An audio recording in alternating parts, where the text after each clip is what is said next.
Bien. Donc, pour faire la décomposition en éléments simples, n'est-ce pas, de cette fonction, il faut tout simplement regarder le dénominateur.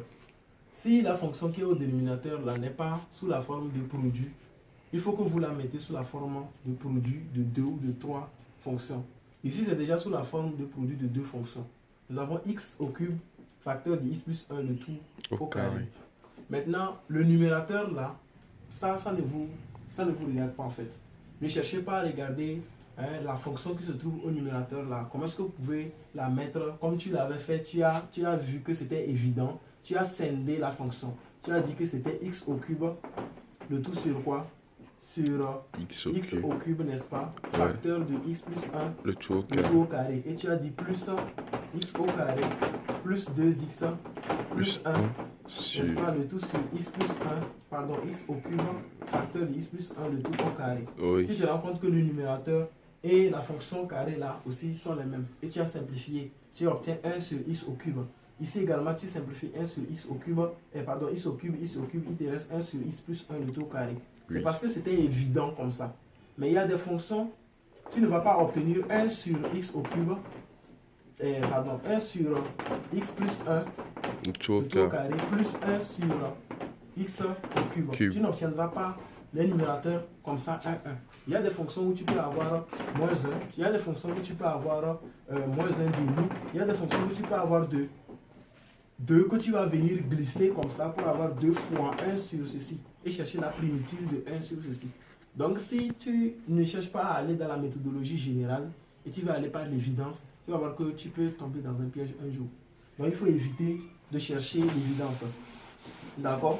Oui. Mais il est conseillé, lorsque tu travailles beaucoup sur l'exercice, tu vas voir que l'intuition viendra. Et quand tu verras l'exercice, tu peux partir par exemple sur cet exercice, tu peux aller rapidement avec cette intuition. Là, je parlerai de l'intuition qui t'a permis d'aller avec l'évidence. Mais si tu n'as pas, n'est-ce pas, travaillé plusieurs fois l'exercice, ne cherche pas à aller tout directement comme ça, donc que tu n'es pas sûr tellement de toi. Donc ici, qu'est-ce qu'il faut faire? Il faut juste regarder le dénominateur. Et là, qu'est-ce que tu fais? Tu supposes deux valeurs. D'accord? Tu dis soit deux valeurs, d'accord? Soit A et B, des nombres réels. D'accord? Que tu réécris la fonction f avec ces réels-là. C'est comme si nous avons fait, comment l'appelle-t-on, les divisions euclidiennes ou bien la décomposition. Nous faisons la méthodologie avec les coefficients indéterminés, la méthodologie des coefficients indéterminés. Donc c'est ça que tu vas également faire ici. Et après tu fais identification. Ok? Donc nous écrivons la fonction. F de x serait égal à quoi? Ça serait égal à A divisé par, n'est-ce pas, le produit des deux. Donc si nous avons, voilà, donc ça fera A divisé par x au cube. D'accord? Puisque nous avons le produit. Maintenant nous faisons plus B divisé par x plus 1, le tout au carré.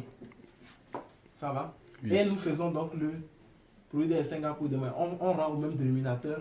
Et on sait que le dénominateur sera le même, n'est-ce pas, que le dénominateur de la fonction ici. Donc ce qui va nous permettre d'avoir A et B, c'est l'identification qu'on obtiendra au numérateur de cette fonction-là, après l'avoir rendu au même dénominateur. C'est très simple. Ça va? Oui. Donc ici nous allons dire que ça fait quoi? Ça fait A facteur de, donc nous allons directement développer ceci pour aller vite. Donc ça fait A facteur de quoi? X plus au carré. Plus 2x. Voilà, plus 2x. Plus 1. Plus 1. Et là nous faisons, donc ça fait B plus X. B quoi? X au cube. X au cube. Sur X au cube. Je ne vais pas tout écrire, je vais mettre D pour dire le dénominateur, d'accord? Ouais. Donc ici nous allons développer ça. Ça fait A x carré. Voilà, au plus, carré. Plus 2ax. Plus 2ax. Plus A. Oui, plus A. Plus bx au cube. Très bien. Donc nous allons ranger ça. Comme c'est le polynôme du troisième degré. Sur D. Ça. Donc ça fera quoi? Bx au cube. Bx au cube. Oui. Plus quoi? Ax carré. Voilà, Ax carré. Plus 2ax. 2ax. Plus A. Plus A, une constante. Voilà. Sur D. Sur le dénominateur. Donc tu vois que le dénominateur de cette fonction que nous venons d'obtenir en fonction de petit a et petit b serait aussi le même que le dénominateur de notre fonction initiale. Oui. Donc qu'est-ce qu'il faut faire? Il faut passer par l'identification par rapport au numérateur. Oui. Ça va. Donc on dira par l'identification. Par l'identification. 2 points. Oui. Nous voyons que bx au cube est similaire à x au cube. Ça veut dire que les coefficients sont les mêmes. Donc bx au cube est égal à x au cube. Ce qui implique que voilà, B est égal à 1. B est égal à 1. Quelqu'un même peut ne même pas chercher à faire l'identification. Il va tout simplement chercher à dire quoi? Bx au cube est égal à x au cube. Comment on cherche ax plus ax égale à b? Oui, donc. Pour tirer i, ça fait b sur le a. Ah, oui. Voilà, il simplifie, donc il dira que b est égal à x au cube sur x au cube. Oui. C'est égal à 1. Oui. Donc c'est aussi une manière d'aller. Ça va? Oui. Maintenant, ça donne quoi? On va prendre le cas de a. Oui. On n'est même pas obligé de passer par ici. Oui, oui. On peut voir la dernière partie. Oui. La constante. Sans pour x. identifier a. Oui. Pour aller vite. Donc ce qui veut dire que quoi? A aussi est égal à 1. A aussi est égal à 1. Joule. Sans même souffrir. Oui. Donc on revient maintenant sur l'expression de notre décomposition que nous avons faite ici. Oui. Donc f de x finalement serait égal à 1 sur x au cube plus maintenant quoi? 1 sur. Voilà. B qui est aussi égal à 1. 1 sur x plus 1 le tout au carré. Le tout au carré. Voilà ce qu'on appelle la décomposition en éléments simples. Lorsque vous développez ceci, vous allez obtenir cette fonction-là. Puisqu'à la base, la fonction-là, lorsque nous l'observons, elle ne nous donne pas une identification avec des formules que nous avions pour les primitives. Oui. Donc il faut passer par une décomposition en éléments simples. C'est une méthode très puissante pour permettre, n'est-ce pas, d'avoir les primitives des fonctions très facilement. Ça peut aller. Oui. Donc là, nous pouvons dire que quoi? Quelle sera la primitive de cette fonction? Donc ça va nous faire quoi? Là, ça fait u' sur u à la puissance n. Oui. Donc notre u ici c'est x. Donc cette primitive donne quoi? Moins 1 sur. Voilà. Donc ça va nous faire quoi? Donc je dirais ça fait grand F de x. Oui. Donc, ça fait moins 1 sur n moins 1, ça fait 3 moins 1. Voilà, ce qui fait 2. Ce qui va faire x. Ça fait 2. Oui. 3 moins 1, ce qui fait 2.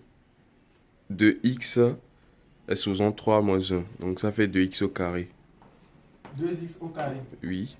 Moins l'autre aussi. Ce qui moins fait. Maintenant. Oui. 1 sur. 1 sur. Oui. Le n c'est 2 là-bas. n moins 1, ça fait 1. Oui. Donc ça va faire x plus 1. X plus 1. Oui. Comme ça. Ça va? Oui. Plus maintenant quoi? Le réel k. Ou bien c. Voilà, lambda ou k. Élément de R. Voilà.